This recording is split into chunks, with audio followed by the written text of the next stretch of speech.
New worries tonight about the safety of America's water supply. In the first nationwide investigation of its kind, the Associated Press found that at least 41 million of us are drinking water that contains traces of prescription drugs. And now many are wondering, is our water safe? Here's Nancy Cordes. The Associated Press investigation reveals that nearly every drinking water supply in the country that's been tested for pharmaceuticals tested positive.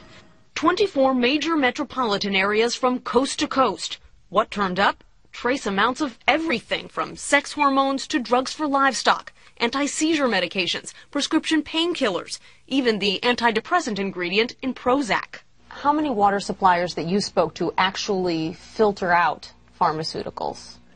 Virtually no water supplier we talk to will claim or can claim to entirely filter out pharmaceuticals because the treatment systems aren't designed to filter out pharmaceuticals. In Philadelphia, for example, scientists detected 63 different pharmaceuticals in the untreated watershed and 56 in the drinking water. Just a handful had been eliminated by filtration. The EPA doesn't yet even require water providers to test for them.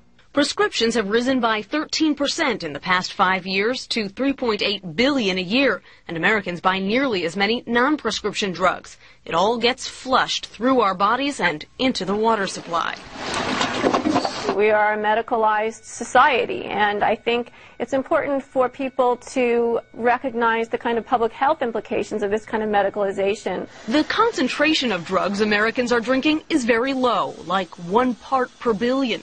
If you took a sugar cube and dissolved it in an Olympic-sized swimming pool, that would be just about 1 part per billion. For many chemicals, it may not be something to be concerned about. For some chemicals, they're actually designed to be active at very low concentrations like that. At the Stroud Water Research Center in Pennsylvania, they've examined links between waterborne drugs and the feminization of male fish. Essentially, the aquatic organisms are being bathed in these compounds. So what does it mean when a human drinks water that is contaminated with these same mixtures for decades?